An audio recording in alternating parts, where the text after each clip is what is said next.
হ্যাঁ বলো। ইলিশ মাছ নিয়ে এসেছি, খুব দামি মাছ। আজকে ইলিশ মাছের ভাপা খাবো, রান্নাটা খুব সুন্দরভাবে করবো। ঠিক আছে। এই যে মাছটা আমি তুমি রেখে দিচ্ছি। এই যে ঢেলে দাও ঢেলে দাও। এই যে ইলিশ মাছ। খাবার জল দারুণ। ইস কি দারুণ জিনিস, দারুণ মাছ। এই মাছের জিভের জল সামলানো। অনেকগুলো মাছ নিয়েছো তো। হ্যাঁ। এত মাছ কেন গো? একটা বলে দিই, কালকেও খাবো নাকি? একটু জেনে রাখো, ইলিশ মাছের প্রকৃত অনেক সব বাজারে 2 নম্বর মাছ পাওয়া যাচ্ছে। ইলিশ মাছ বাজারে চন্দনা মাছ পাওয়া যায়, দেখতে ইলিশ মাছের মতন। ইলিশ মাছের লক্ষণ হচ্ছে চোখ লাল। তাই নাকি? হ্যাঁ, আর পিছিয়ে দেখবে একটা লাল শির দ্বারা থাকে।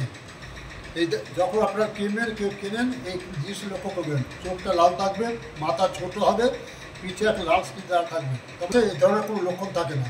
দেখতে ইলিশ মাছের মতো। কোন মাছে? কোন মাছে? চন্দনা মাছ। ও, দেখতে ইলিশ মাছের মতো, আচ্ছা। সেই প্যাকেট ইলিশ মাছ নয়। দেখলেন বন্ধুরা, আমার কর্তাবাবু মাছ চিনতে শিখিয়ে দিল, তো আমরাও চিনতে পারলাম, আপনারাও চিনে নেবেন।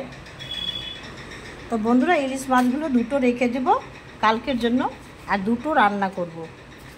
তো দেখুন কত বড় বড় মাছ, একদম সুন্দর। আজকে ভাপা খাবে কর্তাবাবু, তো মাছগুলোকে এবার আমি কেটে নেব।